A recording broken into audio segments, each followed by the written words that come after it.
Hey y'all, welcome back to my kitchen. Today I will be showing y'all how to make Mexican enchiladas rojas. This recipe comes from my grandmother. I actually messaged her before I made this video to make sure that I got the recipe right. The last time I made her enchiladas rojas was 2 years ago, so hopefully I can get it right once again. They were amazing and delicious, and I hope you and your family can enjoy it as well. So let's get started. Okay y'all, so for this recipe, you're going to need 2 ancho peppers, 3 guajillo peppers, and 1 chile de árbol. Those are really spicy, so it's based upon your preference. Black pepper, shredded cabbage, salt, olive oil, Mexican oregano, queso fresco, 2 potatoes. I like to use white potatoes because they're smaller and just easier to roast on the grill, on the pan. 1 carrot. I like to get the fresh carrot and just peel it and chop it up. And Crema Mexicana, Mexican style cream, and 1 garlic clove. That is also based upon your preference. We are not big fans of garlic in this house, so I just use 1 garlic clove for this recipe, and 1/4 of an onion. Okay, so first you want to add all the chili pods into hot water. I have it set on medium-high. All the chili pods, the 3 guajillo peppers and the 2 ancho peppers, and the 1 chile de árbol. Make sure there's enough water to cover them, and make sure to rinse them before you start to boil them or simmer them in the pot. I like to add the ajo, the garlic, the 1 garlic clove, and the onion in there so they can soften as well before we blend them. So let this simmer in here for about 10-15 minutes and you'll be good to go. While I waited for the chili pods to get soft in the boiling water, I went ahead and chopped up the carrots and the white potatoes and put them up in a bowl. And this is what's gonna make the topping for our enchiladas. And this is shredded queso fresco and extra chopped up onion that will make the filling for the inside of our enchiladas. Now that the chili peppers are nice and soft, you want to de-seed them and de-stem them. They are going to be super hot, so be careful. Just take out all the seeds.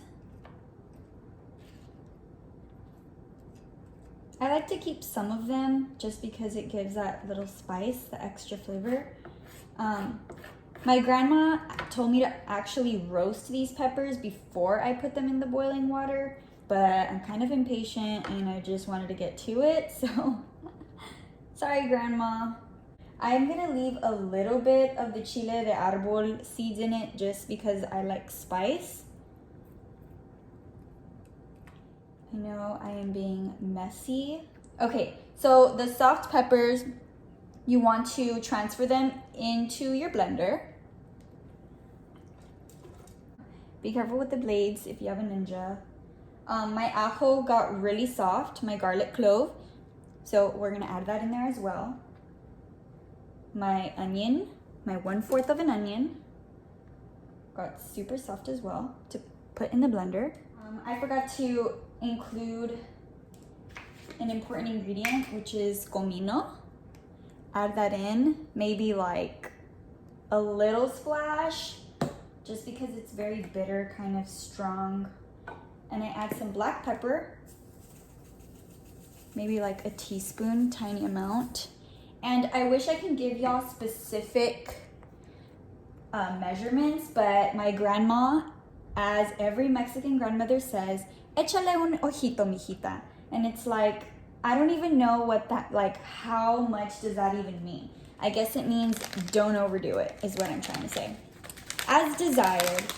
Next, Mexican oregano. oregano. Again, échale un ojito. I like to kind of like crush it in the bag a little bit before I do it. Ooh, should we make this an ASMR moment? I'm just kidding. You need a special microphone for that. Oh my gosh, next video, ASMR cooking. Oh, no, I wouldn't be able to do that. I'm too crazy in the kitchen, like messy, and you'll learn that. This just looks chaotic, I know, don't be alarmed. And then a little bit of salt. I would say do this to your liking. Like once it's blended, give it a little taste. If you think it's missing anything, add it. And then we're gonna add 1 cup of water to the blender. We're gonna go ahead and add that 1 cup of water. And we are going to blend.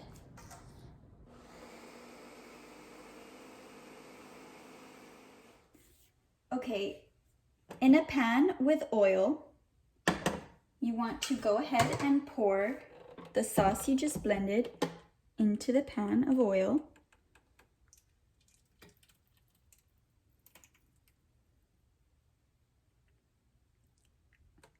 And let it simmer for about 10 minutes or so until it starts bubbling a little bit. Kind of mix it. You can strain your salsa if you want to. I like it like this, and also because my blender is quite strong. Like, yes, you could still see the seeds and stuff, but the chiles, like, I'll strain it and then I don't see anything come out of my strainer or stay in my strainer, so I just don't see a need for it. Okay, another big ingredient that I forgot to mention was corn tortillas. So lightly coat another pan with oil, not too much oil because then you will make your tortilla super soggy and it'll start to rip. So start to fry your tortilla there, maybe for like a minute on each side.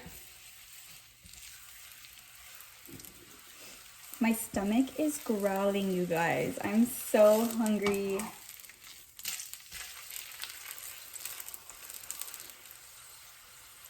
Once it starts to bubble up a little bit like this, you are then ready to coat it in the salsa that you have. To help it do that, I like to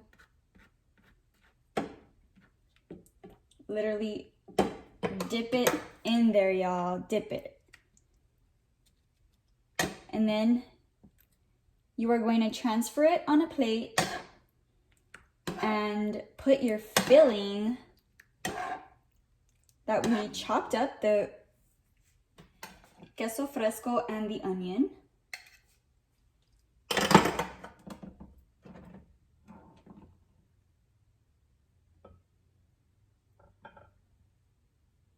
That looks so delicious.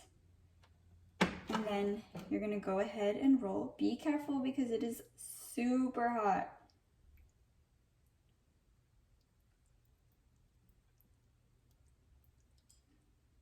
I think I made that tortilla like a little bit too soft, a little too soggy. So less oil next time for the next one. And repeat that step for as many enchiladas that you want. In the same pan that you use to fry your tortillas, you want to add a little bit more oil to it. Just a tad. And add your carrots and your potatoes that you chopped earlier.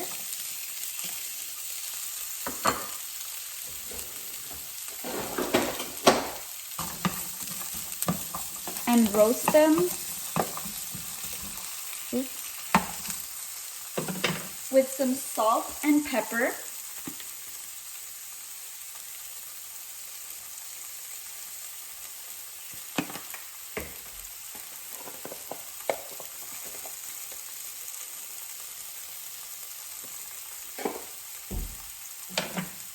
Until they get soft. And this will be going on top of your enchiladas as like a garnish, kind of, along with the cabbage.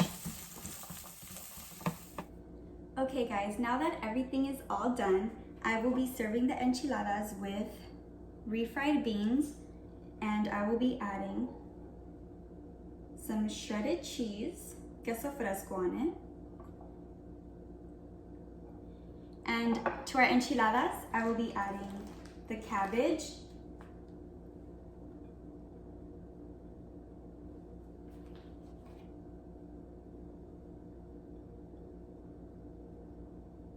and the potatoes and carrots.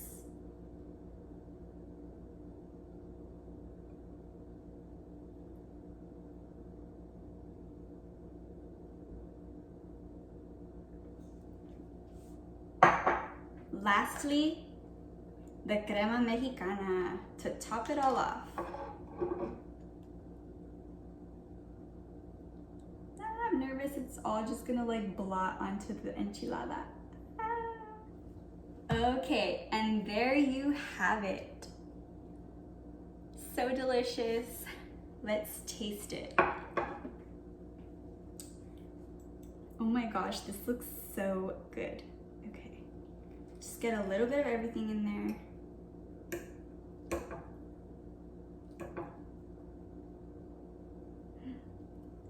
Oh my goodness. I think I did my grandma proud on this one. So amazing. I hope you guys try this recipe out, and I hope you and your family enjoy it. And thank you once again for visiting my kitchen and my channel. Goodbye.